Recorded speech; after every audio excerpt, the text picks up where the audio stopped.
Salut les gens! Aujourd'hui, on se retrouve pour parler d'un genre très répandu dans l'univers des mangas. Je parle bien sûr des doujinshi. Alors pour ceux et celles qui ne sont pas familiers avec ce terme, je vais vous expliquer en quelques mots de quoi il s'agit.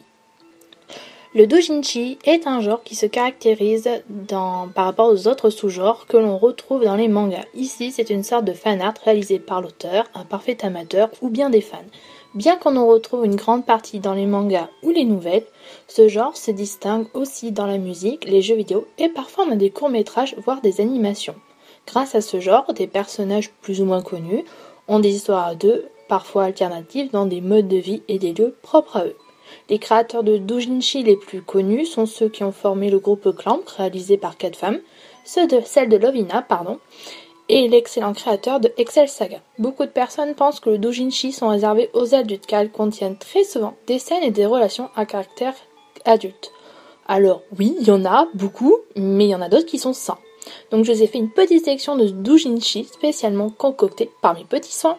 Love and Lucky de Alina Chan, doujinshi réalisé par une fan de la série Fairy Tail, posté sur le site DeviantArt. L'histoire se base sur le couple Lucy et Natsu qui découvrent par des intermédiaires qu'ils ont les mêmes sentiments l'un envers l'autre.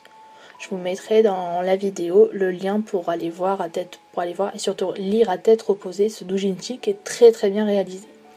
Ensuite, on retrouve Key of the Salvation du groupe Crossing X Boundary, doujin réalisé par un groupe comme Clamp sur la série Code Geass. Pour ceux qui connaissent la série, l'action nous dévoile de façon courte mais très finement travaillée ce qui se passe quand le louche meurt à la fin de la saison 2. Pour les autres, il fallait le voir. C'est travaillé de façon tragédie grecque mais in Japan.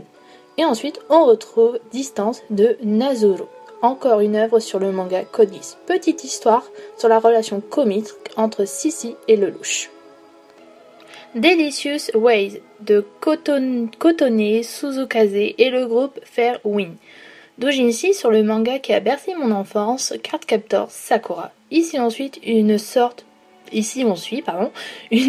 d'épilogue entre Sakura et Sayori. Assassin's Creed Révélation Memoria de Inoue et Didi Works, encore un groupe. Doujinshi sur l'univers du jeu Assassin's Creed. Ici on suit les pas d'Ezio qui nomme son fils à venir en Desmond, un certain personnage que l'on incarnera dans un futur très lointain. Seuls ceux qui ont joué au jeu comprendront de quoi je parle. Snowdrop, la traversée du temps, Mameko et le groupe 713. Petite histoire touchante sur Makoto et Shaki du film La traversée du temps.